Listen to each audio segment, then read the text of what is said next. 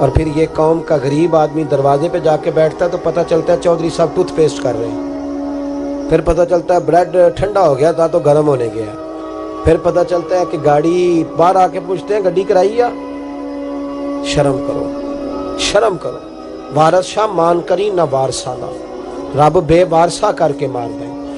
اگر اللہ نے تمہیں اعزاز دیا تو غریبوں کو رول کے مارو گے؟ شرم نہیں آتی؟ کل تک کہتے تھے قوم کے خادم ہیں، آج اسی قوم کا یہ حال کرتے ہو۔ تمہیں حساب دینا پڑے گا صبح قیامت، اللہ تم سے پوچھے گا۔ حضور نے فرمایا جس کے ذمے اللہ نے کچھ لوگوں کی ڈیوٹی لگائی، رعایا بنایا، اسے اپنی رعایا کے بارے میں جواب دینا پڑے۔ کہتے ہیں نبی کریم علیہ السلام نے فرمایا چل میں تیرے ساتھ چلتا ہوں، قربان جاؤں۔ کہتے ہیں نبی کریم نے نظریں جھکائی ہیں، سادہ سا امامہ، سادہ سا لباس، اور سارے رستے میں باتیں کرتا رہا، پر حضور نہ ہلکا ہلکا میری طرف دیکھتے پر بولتے کچھ نہیں۔ کہتے میں رستے میں سوچنے لگا کہ وہ تو بڑا گنڈا ہے اور محبوب تو بولتے بھی دھیما دھیما ہے، اس کے ساتھ بات کیسے کریں گے؟ میں جب آپ اس ذوق سے اللہ رسول کی بات لیں گے نا، اس طرح، یعنی بندے کا پیالہ سیدھا ہی نہ ہو اور وہ خیرات مانگنے آ جائے، اس کا چہرہ اس طرف اور وہ کہے جناب اگر مہربانی ہو تو دے دے، نہیں تو میں جا رہا ہوں، تو دیتا ہے کوئی؟ اس کے نا وہ کیفیت دیکھ کر، اس کا ذوق دیکھ کر، اس کا درد دیکھ کر، اس کا ذوق حضور کی حدیث سے، قرآن کی آیت سے جب تک یہ والا ذوق نہیں ہوتا، یعنی ہمیں صحیح حدیث میں ملتا ہے کہ ایک شخص مدینہ طیبہ میں رہتے تھے، پر انہیں پتہ چلا تھا کہ ایک بندے کے پاس حدیث ہے پر بندہ دمشق میں ہے، تو وہ ایک حضور کی حدیث لینے کے لیے مدینے سے دمشق آئے اور پوچھا کیسے آئے ہو؟ تو کہنے لگے مجھے پتہ چلا ہے آپ کے پاس حضور کی ایک حدیث ہے، مجھے وہ میرے نبی کی بات تو سنا دے۔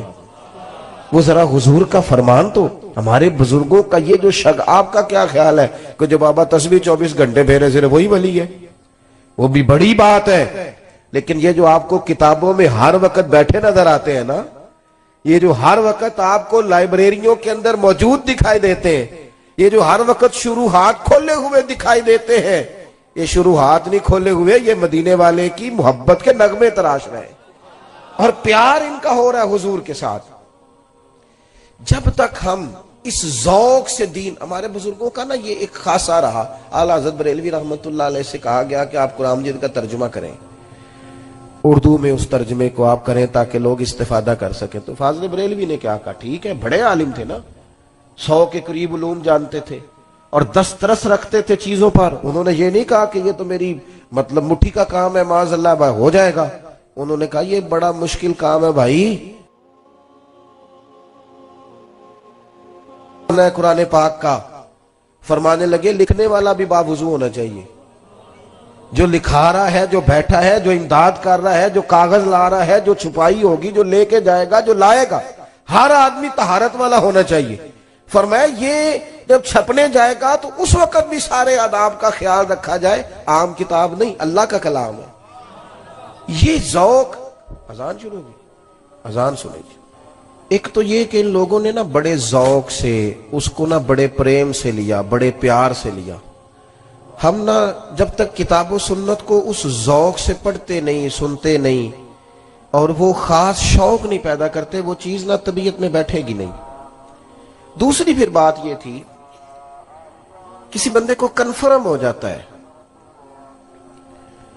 کہ یہ فلاں چیز میرے بچے کے لیے بڑی اچھی ہے اور فلاں اس کے لیے نقصان دہ ہے، اور بچہ خدا نخواستہ کسی وجہ سے بیمار ہے یا اس کا ضرورت مند ہے، آپ اندازہ کر لیں کہ وہ بندہ نا پھر پوری جد و جہد کرتا ہے، پوری کوشش کرتا ہے۔ ویسے تو اماں کا دل نہیں کرتا کہ ایک ہلکی سی سوئی بھی بچے کو چبھے، لیکن اگر ڈاکٹر کہہ دینا کہ مجبوری ہے تو پھر کئی دفعہ وہ خود پیر پکڑ کے بچے کو انجیکشن لگواتی ہے، اور جب اس نے لگوا لیا پھر اس کو سینے سے بھی لگاتی ہے، پیار بھی کرتی ہے، وہ کہتی ہے پتر یہ میری مجبوری تھی ورنہ میں چاہتی نہیں۔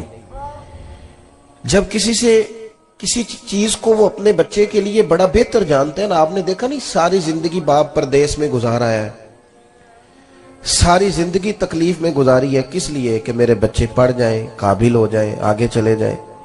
ہمارے بزرگوں کو چونکہ محبت اللہ رسول سے تھی تو جس شوق سے وہ دین کا علم پڑھتے تھے نا، پھر اس سے کہیں زیادہ ذوق کے ساتھ وہ دین کو پھیلایا بھی کرتے تھے. کسی بندے کے ساتھ بھی وہ اس طرح کا سلوک کرتے تھے کہ یہ بالکل بچہ ہے کیونکہ دین نہیں پڑا ہوا, تو وہ اس کو جب سمجھاتے تھے, قائل کرتے تھے, تو ایک پیچھے درد ہوتا تھا, ایک پیچھے ذوق ہوتا تھا. آپ کی توجہ ہے میری بات پر؟ ہمارے ہاں باللہ ماشاءاللہ میری طرح کے لوگ چونکہ تقریریں کرتے ہیں تو روایتی پن موضوع چل رہا ہے ایک, آج کل وہی موضوع بیان ہوتا ہے اگلے دن, اور قوم بھی یہی چاہتی ہوتی ہے کہ میں نے جانا ہے تو فلاں عنوان پر تقریر ہوگی اور پھر وہ 3 4 6 8 نقطے ہوں گے, اور اگر مولوی صاحب جوشیلے ہوں پھر تو کیا ہی بات ہے. اور جس طرح ہمارے ہاں اب علماء سے زیادہ جوشیلے نقیب مجلس ہوتے ہیں, تو اللہ کرے کہ وہ ایک جگہ ٹھہر کے نقابت کریں, ورنہ میری طرح کا بندہ تو ڈر رہا ہوتا ہے, تھوڑا ادھر چلے جاتے ہیں پھر تھوڑا ادھر چلے جاتے ہیں, پھر ایک اور بڑی خوفناک بات کرتے ہیں, کہتے تگڑے ہو جو میں جملہ دینے لگا. تو کئی دفعہ ڈر لگتا ہے کہ جملہ دینے لگا ہے کہ بم چلانے لگا ہے کوئی. تو کہہ جو تو نے کہنا ہے. آیات پڑھی علماء نے, احادیث پڑھی, کوئی اتنی زیادہ تو نہیں پریشانی کا انہوں نے اظہار کیا جتنی آپ پریشانی کا اظہار کر رہے ہیں. اور پھر بعض اوقات تو اتنی خوفناک صورتحال ہو جاتی ہے کہ میری طرح کا بندہ وہ بھی ڈر رہا ہوتا ہے کہ جب میں ہاتھ نہ کھڑے کیتے تھے پتہ نہیں انہیں تھے کی فتویٰ آئے گا, کیونکہ یہ تو کہہ رہے ہیں بھی تو تے عاشق ہی نہیں, تو ہاتھ ہی نہیں چکیا. کیا مطلب, کس طرف چلے گئے؟ وہ کدھر گئی حدیث جس میں صحابہ فرماتے ہیں سروں پہ پرندے بیٹھے ہوتے تھے, ہلیں گے تو وہ اڑ جائیں گے, تو ہاتھ چکیے تو پرندہ رہندا ہے گیا. چلیں جو اٹھائے اچھی بات ہے, اس سے انکار نہیں, ضرور اٹھائے خیر کی بات, لیکن جو نہیں اٹھا رہا اس پر جبر کس بات کا, اس پر فتویٰ کس بات کا, آزمائش کس بات کی. اس لیے نقیب محفل سے بالخصوص میں عرض کرنا چاہوں گا کہ کچھ چیزیں ایسی ہیں جن کا اعتدال میں ہونا بڑا ضروری ہے, بڑا ضروری ہے, ان کو اعتدال میں رکھا جائے. آپ میری بات کو سمجھیں گے, ہمارے بزرگوں نے, صوفیاء نے نا, درد تھا ان کے دلوں میں کہ میں نے دین پھیلانا ہے, درد تھا. بے نمازی کو دیکھ کے پریشان ہو جاتے تھے, جو بندہ مسجد نہیں آتا تھا اس کو دیکھ کر ان کا دل دکھتا تھا, کسی کو قرآن پاک نہیں آتا تو پریشان تھے. حضرت باجزید بستامی رحمت اللہ علیہ دیکھتے کسی نوجوان کو کہ وہ دین سے دور ہے یا کسی گناہ میں ہے یا معاذ اللہ مسلمان نہیں ہے, تو رو پڑتے, کہتے مالک تو نے کتنا خوبصورت بنایا ہے, اس سے وہ والے کام کرا جو اسے جنت میں لے جائے. ایسا نہ ہو کہ یہ جہنم کا ایندھن بن جائے. وہ درد تھا, اس درد سے انہوں نے دین پھیلایا, اس درد سے انہوں نے. کوئی نہیں چھپتی تھی کتابیں اتنی تیزی سے اعلیٰ حضرت کے زمانے میں, لیکن وہ درد تھا جو انہیں بیٹھنے نہیں دیتا تھا. صبح لکھتے, شام لکھتے, مشقت کرتے. ایک آدمی سینکڑوں آدمیوں کا کام تنے تنہا کرتا, ڈیوٹیاں کی ان لوگوں نے. آپ کبھی آج ان کی کتابیں لوگوں سے پوری پڑھی نہیں جا رہی, بتاؤ کس طرح لکھی. اور وہ کتاب اس طرح نہیں ہے کہ 2 4 چیزیں ادھر سے لی, 2 4 ادھر سے لی, تو 5 کتابیں سامنے رکھی تو چھٹی بھی بن گئی ان میں سے. اس طرح نہیں ہے. وہ تو کام اس طرح ہے کہ ایک ایک جملے پر کئی کئی کتب کے حوالہ جات ہیں. وہ اندر نہ, وہ کسی درویش نے کہا تھا پانی لوڑ نہیں ہڑا نو راہ برا دی. جب ہڑ آتا ہے نا, ہڑ جذبے کا, تو پھر وہ اپنا رستہ بنا لیتا ہے.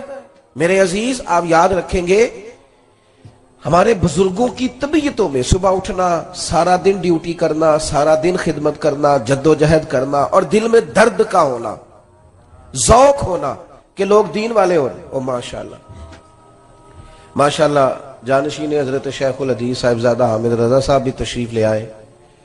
تو میں یہ عرض کر رہا تھا کہ ذوق, جب آپ کا شوق ہو جاتا ہے نا, میں نے دین پھیلانا ہے, تبلیغ کرنی ہے, پھر بندہ نکلتا ہے. پھر اس میں وہ حضور غوث پاک رضی اللہ تعالیٰ عنہ جب مجلس واعظ منعقد کرتے تھے نا, ممبر پہ بیٹھتے تو آنے سے پہلے دعا مانگتے تھے. کہتے تھے اللہ میں بات کروں گا تو اس میں تاثیر پیدا کر دینا. اور پھر جب گفتگو مکمل کر کے لوٹتے تھے تو عرض کرتے تھے مالک اگر کو میں نے خیر کا جملہ کہا ہے تو پھر ان کے دلوں کو بدل دینا. وہ ایک یعنی مجمع سے دان لینا مقصود نہیں, دعوت دین دینی ہے, پیغام حق سنانا ہے. دل میں ایک درد ہے کہ بے دینوں کو دیندار کیا جائے, جو مسجد سے دور ہیں انہیں مسجد کے قریب کیا جائے. ان کو حضرت جنید بغدادی فرماتے ہیں کہ میں حضرت سری سکتی رحمت اللہ علیہ کے ساتھ جا رہا تھا, ایک جگہ کچھ مجمع تھا, لوگ جمع تھے. حضرت نے فرمایا بڑھ کے دیکھو کیا ہے؟ کہتے میں نے دیکھا ایک شخص نے نا معاذ اللہ ثم معاذ اللہ شراب پی ہے اور وہ نشے میں دھت ہے ایک بڑے اچھے وزادار گھر کا نوجوان، اور وہ گرا ہوا ہے اور وہ اول فول باتیں کر رہا ہے اور لوگ وہاں کچھ تمسخر اڑا رہے ہیں اور کچھ اس کو ویسے دیکھ رہے ہیں تو مجمع لگ گیا۔ کہتے ہیں حضرت سری سختی رحمت اللہ علیہ کو میں نے آ کے عرض کی حضور چلیں، ایک آدمی نے شراب پی ہے اور اس کی حالت غیر ہے تو لوگ اس کو دیکھ رہے ہیں، تو فرمانے لگے جنید کیا بات کرتے ہو، اس حال میں چھوڑ کے چلے جائیں اور بندہ ہے مومن کو۔ کہتے ہیں حضرت اپنی چھڑی پہ سہارا لیتے ہوئے ایک سائیڈ سے میرا بازو تھامتے ہوئے اس شخص کے قریب آئے، اور چونکہ لوگ بزرگوں کا حیا کرتے تھے، جتنے لوگ کھڑے تھے چلو اپنا اپنا کام کرو، لوگ سبھی رخصت ہو گئے۔ شیخ مجھے کہنے لگے ایک پیالے میں پانی تو لاؤ۔ کہتے میں پانی لایا تو حضرت نے اپنے بوڑھے ہاتھوں سے اس کا منہ دھویا، پھر اس کے سر پہ تھپکی دی اور کہا بیٹا گھر جاؤ۔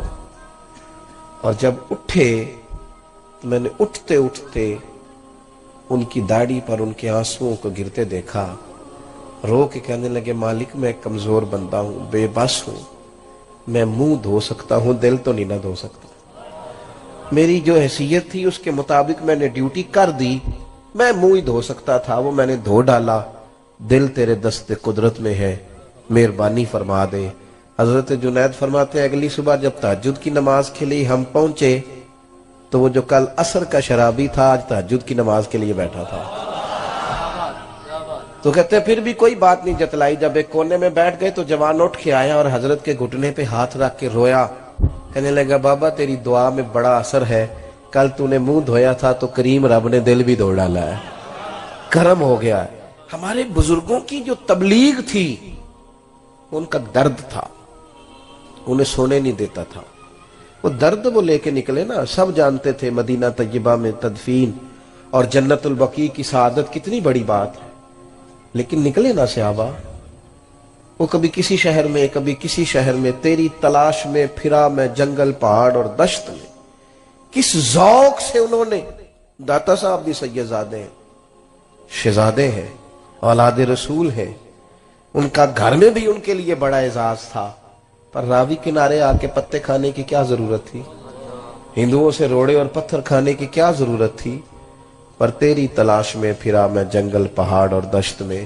اب عرس منایا جا رہا ہے خواجہ اجمیر کا، اور منوں کے حساب سے لنگر پکتا ہے، ورنہ تاریخ تو یہ ہے کہ خواجہ صاحب یہاں خیمہ لگاتے تھے تو کہا جاتا تھا اکھیڑو تو وہ آگے جا کے لگا لیتے تھے، ان سے کہا جاتا تھا اٹھاؤ تو وہ ادھر جا کے لگا لیتے تھے، ان سے کہا جاتا تھا یہاں سے اٹھاؤ وہ بیٹھے رہے، انہوں نے ڈیوٹی کی، کام کیا، ان ساری تیز آندھیوں کے بیچ انہوں نے اذان پڑھی، اور اتنی پڑھی کہ اس اذان پر نمازیوں میں خواجہ قطب الدین بختیار کاکی بھی آئے، انہی نمازیوں میں بابا فرید بھی آئے، انہی نمازیوں میں ناگپور کے درویش بھی آئے، اور پھر انہی نمازیوں میں سلطان شہاب الدین غوری بھی آئے، اور اسلام کے جھنڈے کو بلندی ہوئی۔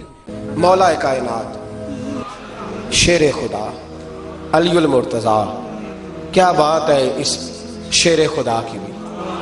کتب حدیث میں سب سے زیادہ فضیلت کی حدیث مولا علی شیر خدا کی، کیا شان پائی ہے، کیا مرتبہ پایا۔ 9 سال عمر تھی جب کلمہ پڑھا تھا، ویسے میرا تو خیال یہ ہے کہ یہ شروع سے کلمہ پڑھتے تھے اس لیے کہ پلے ہی حضور کی گود میں ہے۔ 9 سال کی عمر تھی جب باقاعدہ حضرت علی نے کلمہ پڑھا، 9 سال کی عمر۔ اللہ کے محبوب نے نہ کل صحابہ کو بٹھا کے کہا، اپنے کل رشتہ داروں کو، اہل قریش کو، کہ میں اللہ کا رسول ہوں تو کون کون میرے ساتھ چلے گا۔ کھانا کھانے سارے آ گئے، جب کہا نا تعاون کون کرے گا تو سب چپ کر گئے، جب کہا نا میں اللہ کا رسول ہوں تو پیچھے کون چلے گا۔ آگے لگ کے چلنا بھی آسان ہوتا ہے، ساتھ مل کے چلنا بھی آسان ہوتا ہے، مشکل ہوتا ہے پیچھے پیچھے چلنا، وہ مشکل ہوتا ہے، وہ نہیں لوگ چل پاتے۔ کون پیچھے چلے گا، میں اللہ کا نبی ہوں، تو سانپ سون گیا، لوگ خاموش ہو گئے۔ تو حضرت علی کہتے ہیں میں چھوٹا تھا، قد بھی میرا چھوٹا تھا، عمر 9 سال تھی، کھجور کھا رہا تھا، کرتا لمبا پہنا تھا، جب کوئی نہ بولا تو حضرت علی کہتے ہیں میں نے پوری کھجور بھی نہیں کھائی، ابھی منہ میں تھی، باقی کی میں نے ویسے ہی ساری نکال لی، بعد میں کھا لوں گا. اور وہ کھجور میں نے جیب میں ڈال لی کہ دیر نہ ہو جائے. اور آپ فرماتے میں پنجوں کے بل کھڑا ہو گیا اور میں نے دونوں بازو کھڑے کر کے کہا یا رسول اللہ یہ نہیں نہ بولتے, ابو لہب اتبا اتیبہ شعبہ ابو سفیان نہیں نہ بولتے تو نہ بولیں. حضور آپ پریشان نہ ہو, انا حافظوں کا یا رسول اللہ, انا ناصروں کا یا رسول اللہ. حضور میں ہر دشمن کے مقابلے میں آپ کی حفاظت کروں گا, دین کے ہر کام میں آپ کی مدد کروں گا. کہاں حضرت علی نے دوستی لگائی, کہاں 9 سال کی عمر میں, کہاں دوستی, پانی پرن سہیلیاں رنگا رنگ کڑے پر پریا اس دا جانیے جس دا. تو حضور میں اور پھر حضرت علی ہر میدان میں آپ کو نظر آئے, ہر میں, بدر میں بھی مولا علی, احد میں بھی مولا علی, خندق میں بھی مولا علی.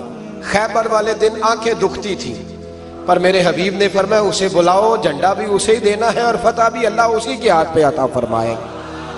یعنی تکلیف بھی تھی, آنکھیں دکھتی تھیں, حضرت علی بظاہر بیمار تھے, لیکن حضور نے فرمایا چونکہ انہوں نے وعدہ کیا ہے وہی آئیں گے, میدان میں نکلیں گے. ہر صحابی شان والے, حضرت ابوبکر صدیق کے مقام کو کون پہنچ سکتا ہے, جناب عمر, جناب عثمان, طلحہ و زبیر, ہر ایک کی کیا بات ہے.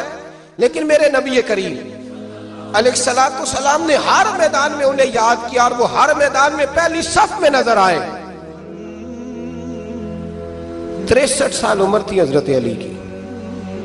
کوفے کے بازار سے گزر رہے تھے, ایک کافر نے آ کے خنجر مارا اور جناب علی المرتضیٰ شیر خدا کی داڑھی سے جب خون نکلا نا, وہ 9 سال کی عمر میں وعدہ کیا تھا کہ میں دین کا مددگار بنوں گا, اور جب 63 سال کی عمر میں زخم لگا کوفے کی گلی میں تو جناب علی نے اپنا خون دیکھا, اور جب زمین پہ گر رہے تھے تو پتہ کیا کہہ رہے تھے, فزت برب الکعبہ, لوگوں رب کعبہ کی قسم میں کامیاب ہو گیا, میں نے آج اپنا وعدہ نبھا دیا.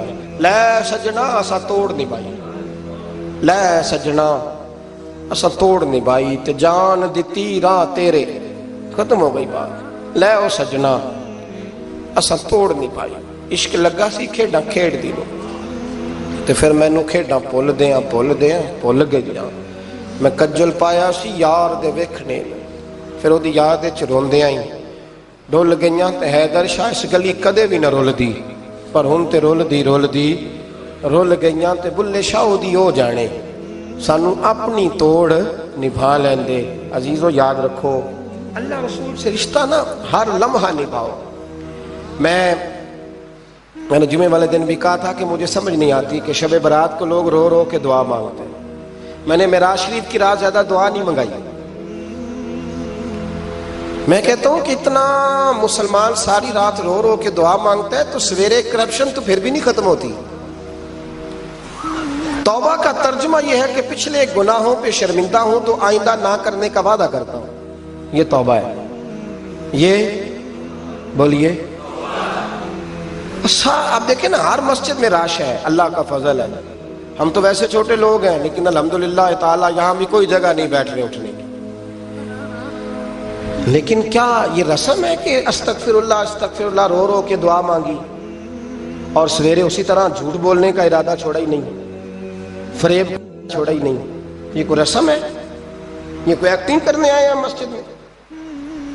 ایک دستک دے رہا ہوں, آپ کو سمجھا رہا ہوں. توبہ کا مطلب یہ ہے کہ آج کے بعد جھوٹ نہیں بولوں گا, آج کے بعد غیبت نہیں کروں گا, آج کے بعد حرام نہیں کھاؤں گا, کسی مسلمان کو تکلیف نہیں دوں گا, ماں باپ کو نہیں ستاؤں گا, کسی کی عزت کو نہیں اچھالوں گا.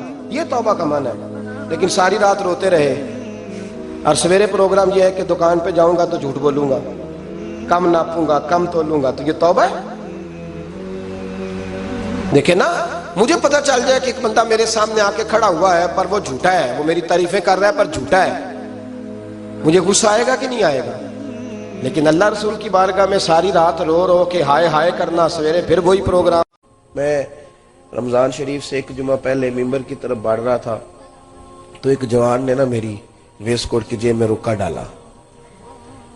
تو میں نے, سوال ہوگا یقیناً, گفتگو شروع کرنے سے پہلے وہ میں نے رکا کھولا تو کہنے لگے پیر صاحب اے ہن اسی نہ کچیاں نمازیاں بھی مسیتے ہونا ہے کہ پکیاں نو آکھیا جے ذرا سانو گھورن نہ زیادہ, یہ بڑا گھورتے ہیں اور اندر آتے ہی یہ کہنا شروع کر دیتے ہیں فصلی بٹیرے بھی آ گئے نا جو کہ میری جگہ اتنے میں روز بہنا تو ایک مہینے لے آیا نہ ایسا کرے اللہ کے حضور دعا کیوں نہ کرے کہ جو آیا ہے رب اس پہ فضل فرمائے اور وہ آ جائے تھوڑی گنجائش کیوں نہ دے تھوڑا پیار کیوں نہ کرے یہ جوان کوئی غیر نہیں ہے اپنے ہیں نہیں ہے ان کے چہرے پہ داڑھی اور نہیں ہے ان کے سر پہ پگڑی لیکن میں نے کلین شیو بچوں کو بھی حضور کی نعت پہ روتے دیکھا ہے میں نے انہیں بھی اسی درد کے ساتھ اسی ذوق کے ساتھ محبوب کی یاد میں تڑپتے دیکھا ہے اس پر کو کسی کا قبضہ ہے کہ میں پگڑی داڑھی والا ہوں تو میرا قبضہ ہو گیا ہمارے صوفیاء کا اللہ والوں کا خاص اسلوب دعوت رہا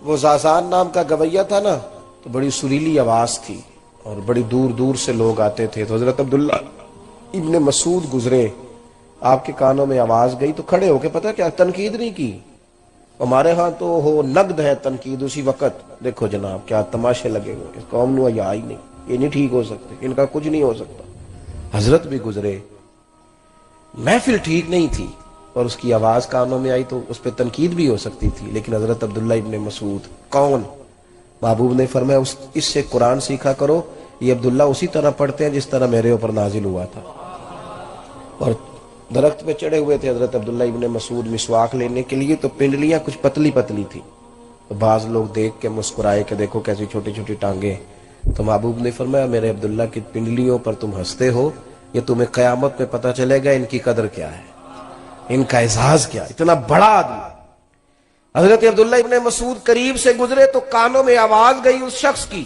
ذرا رک گئے اور ایک ٹھنڈی آہ بھری فرمانے لگے کتنی سونی آواز ہے کاش یہ قرآن پاک پڑھتا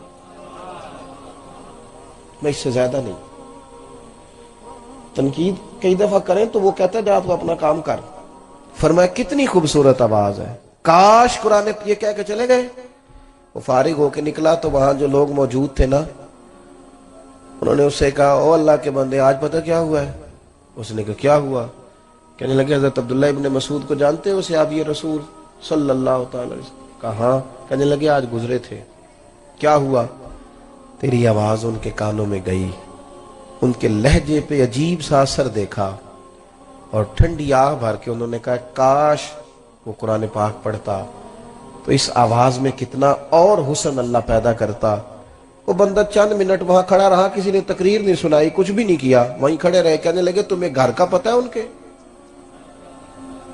گھر کا پتہ ہے کہ جناب پتہ ہے کہاں ہے فلاں علاقے میں فلاں گلی میں فلاں محلے میں دوڑے گئے دروازے پہ دستک دی حضرت تشریف لائے میاں کیسے آئے ہو کہا حضور میں آ گیا ہوں آپ نے کہا تھا نا کتنی سونی آواز ہے کاش قرآن پڑھے تو میں آ گیا ہوں پڑھا دے مجھے قرآن پاک اب قرآن پاک ہی پڑھا جائے گا تیسری بات اور اس پر میں نے اپنی بات کو ختم کرنا ہے ایک تو سیکھیں تو ذوق سے ایک اسے پھیلائیں تو ذوق سے اور یہ کہ دین کے کام کو نا اور دین کی دعوت کو اس کو مناسب منصوبہ بندی کے ساتھ آگے بڑھائیں صرف اس کو تبرک نہ بنائیں خالی تبرک نہ ہر چیز کو لوگ منصوبہ بندی سے کوشش اور کاوش سے آگے لے کے چلتے ہیں لیکن دینی کام ایسا ہو جی اللہ کی سپرد کرو جی ہو جائے گا یہ ایسے تھوڑی ہوتا ہے ہر چیز کے اندر لوگوں نے نظم پیدا کر لیا ہے ہر جگہ چیزیں مرتب ہو گئیں طے ہو گئیں کیوں نہ ان چیزوں کو بھی طے کیا جائے مساجد ایک بہت بڑی یونیورسٹی کا درجہ دے سکتی ہے کردار ادا کر سکتی ہے مدارس بزرگوں کی خانقاہیں یہ بڑا معنی خیز کردار سوسائٹی میں ادا کر سکتی ہیں لیکن شرط یہ ہے کہ ہم اس کو نا منظم کریں اس کو مرتب کریں آپ کبھی دیکھیے ہمارے بزرگوں کی صوفیاء کی زندگی میں جو چیز آپ کو بڑی زیادہ ملے گی وہ یہ ہے کہ انہوں نے وقت نہیں ضائع کیا ٹائم نہیں ضائع کرتے یہ جو آج کل ترتیب ہوتی ہے نا جلسوں کی محافل کی پہلے مقامی نعت خواں اس کے بعد قومی نعت خواں پھر ہو سکے تو کوئی ایسا بھی آ جائے جس کو کہتے ہیں یہ چونکہ اب عالمی شہرت یافتہ ہے لہذا خصوصی خطاب کی باری آئے گی 1 بجے اور نقیب محفل بیچارے کو چونکہ رٹے رٹائے جملے بولنے ہوتے ہیں اس کی ڈیوٹی ہوتی ہے تو وہ پھر 1:30 بجے رات کو کہہ رہا ہوتا ہے بلا تاخیر میں خطاب کی دعوت دیتا ہوں بھئی ابھی بھی اگر بلا تاخیر ہے تو پھر آپ فجر ہو لینے دیں اس سے زیادہ کیا تاخیر ہوگی چیزوں کو جب تک مرتب نہیں کیا جاتا. اعلیٰ حضرت رحمت اللہ تعالی علیہ کہ جو زندگی ہے نا اس میں اتنا زیادہ کام اس لیے ہو گیا کہ انہوں نے لمحہ بھی ضائع نہیں کیا. اور ایک ہوتی ہے کتاب، لوگ کتاب پڑھتے ہیں تو وہ چونکہ وہ صرف لفظ پڑھ رہے ہوتے ہیں، ذہن تو ویسے ہی کہیں اور گھوم رہا ہوتا ہے، اور تھوڑی دیر کتاب کھولی ہے بچے نے تو ساتھ ہی اس کے واٹس ایپ پہ میسج آ گیا، تو کدھر کتاب کی عبارت اسے یاد رہتی ہے، وہ تو فوری طور پہ بیچارہ اس نے رخ پھیر لیا ہے. تو اس طرح مطالعہ نہیں ہوتا، پڑھا نہیں جاتا. اعلیٰ حضرت رحمت اللہ تعالی علیہ پیلی بھیت تشریف لے گئے تو 2 جلدوں کی ایک کتاب تھی، تو آپ نے وہ دیکھی تو فرمایا مجھے اگر یہ کتاب دے دی جائے تو میں پڑھ کے واپس کر دوں گا. تو کتاب جو علماء کتاب خریدتے ہیں وہ کتاب دینا بڑا مشکل کام ہے، یہ بڑا مشکل ہے، نہیں دیتے لوگ. اور چلے میری رائے کمزور ہے، بہرحال میری بھی رائے یہ ہے کہ نہیں دینی چاہیے. کسی نے اگر اس پہ حاشیہ لکھا ہے یا اپنی عبارتوں کو سیٹ کیا وہ دے دے گا تو وہ کئی دفعہ مشکل ہو جاتا ہے اس کا لوٹنا. تو وہ جو جن کے پاس کتاب تھی نا وہ کہنے لگے حضور آپ پھر بھیج دیں گے نا؟ تو حضرت فرمانے لگے تم فکر نہ کرو، مجھے پتہ ہے کتاب کے معاملے میں، تمہیں کتاب مل جائے گی. انہوں نے کہا جی میرے لیے اعزاز ہے اگر آپ میری کتاب سے مطالعہ کریں. وہ اتفاق کی بات یہ کہ شام کو ٹرین سے جانا تھا، وہ ٹرین ایک دن لیٹ ہو گئی، ایک رات اور ایک اگلا دن اور قیام کرنا پڑا. 2 جلدوں کی کتاب ہے، چلے 200 صفحہ بھی ہو ایک جلد میں. اگلے دن جاتی دفعہ اعلیٰ حضرت نے فرمایا مولانا یہ اپنی کتابیں رکھ لیں. کہنے لگے حضور وہ کل میں نے ذرا تردد کیا تھا، لگتا ہے آپ ناراض ہو گئے، آپ لے جائیں، میں مہربانی کریں، کوئی ایسی بات نہیں. فاضل بریلوی فرمانے لگے نہیں آپ غلط فہمی کا شکار ہے، میں نے اللہ کے فضل سے لفظ بلفظ پڑھ لیے. اور فرمایا میں نے اس طرح پڑھی ہے کہ گھر جانے تک اور وہاں جا کر 1 مہینے تک مجھے اس کے عنوانات یاد رہیں گے، اور میں کوشش کروں گا کہ اس کا جو لب لباب ہے میں اپنے ہاتھوں سے لکھ لوں، اس لیے کہ میں نے ذوق سے پڑھا ہے. میں نے یہ نظم جب آپ کی زندگی میں ہوتا ہے نا، آپ چیزوں کو مرتب کر کے لیتے ہیں، طے کر کے. حکیم الامت مفتی احمد یار خان صاحب نعیمی رحمت اللہ علیہ، مفتی صاحب جمعے کا خطبہ شروع کرتے تھے تو لوگ اپنی گھڑیاں ٹھیک کرتے تھے. کہتے تھے جب مفتی صاحب کہتے ہیں نحمدہ تو اس کا مطلب ہے پورا ایک ہو گیا. گھڑیاں لوگ ٹھیک کرتے تھے. وہ ایک جاٹ تھا، جٹ، ان کا طریقہ یہ ہوتا ہے کہ وہ عصر کی نماز کے وقت دودھ دھوتے ہیں بھینسوں کا، تو وہ اپنے بیٹے سے کہتا ہے وہ کٹا چھاڑ ہوئے ٹائم ہو گئی مجھا چونے دا. وہ کہتے بدیو جتے ہے سورج کھڑا ہو، کہتا نہیں پترا مفتی صاحب لنگ گئے نہیں، مفتی صاحب لنگ گئے نہیں، عصر دی نماز پڑھانے لئی ٹائم ہو گیا ہی. تو ایک کاری گھڑی وے، اس نے گھڑی دیکھی تو کہنے لگے تو بالکل ٹھیک کہہ رہے ہیں. مفتی صاحب رحمت اللہ تعالی علیہ نے اپنی پوری زندگی میں یہ ترتیب رکھی، کسی کام کو مرتب نہیں کیا جاتا، طے ہی نہیں کیا جاتا. اور گھروں میں بھی ہمارے ہاں ہم کہتے ہیں دیکھی جائے گی، ہو جائے گا. بچہ سوال پوچھ رہا ہے، ابا اسے کہہ رہا ہے یہ پیسے لے تو ٹافی کھا کے آ. وقت ہی نہیں دیا، اس کو سمجھایا ہی نہیں. اس کے ذہن میں ابھرتی ہوئی باتیں جو تھیں وہ اسی طرح ابھر گئیں، وہ غلط رستہ اختیار کر گئیں. وہ کچھ مطالبات کر رہا تھا، اس کی کچھ چاہتے تھی، لیکن ہم چیزوں کو مرتب ہی نہیں کر رہے. ہم نے اسے کہا کہ چلو ٹھیک ہے باہر سے کچھ کھانا ہے، چلو پیسے جاؤ میرا بیٹا تم بھاگو کھاؤ. چیزوں کو وقت دیں. اس کے لیے ضروری ہے کہ بے مقصد اور لایانی مصروفیات کو چھوڑ دیں. کچھ ویڈیوز کم کر لیں جن میں ہنسی زیادہ آتی ہے، وہ دیکھنی ذرا کم کر لیں. کچھ جو صرف تفریح کے لیے کام ہے خدارہ انہیں چھوڑ دیں. کچھ کام جنہوں نے ہم سے ہمارے قریبی رشتے چھین لیے ہیں ان کو تھوڑا چھوڑ دیں. اگر ہمارے بزرگ بھی یہی کام کرتے تو اتنے بڑے بڑے کام. اور پھر نرا لکھنا نہیں، پڑھانا بھی، اور نرا پڑھانا نہیں، لوگوں کی ضروریات کا بھی خیال رکھنا، آنے جانے والوں سے ملاقات بھی کرنا، ان کا دکھ بھی سننا، اشک شوئی بھی کرنا، لوگوں کو تبلیغ بھی کرنا. یہ کب ہوتا ہے؟ جب آپ چیزوں کو مرتب کر کے چلتے ہیں. تو یہ 3 باتیں میں نے آپ کی خدمت میں عرض کی ہیں. ایک تو دین کا علم سیکھیں تو ذرا ذوق ہو، ذرا توانا ہو طبیعت، شستہ ہو مزاج.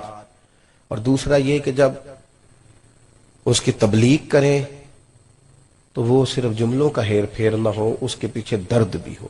لفظ تاثیر سے بنتے ہیں، تلفظ سے نہیں. اہل دل آج بھی ہے اہل زباں سے آگے، اس کے پیچھے درد ہو۔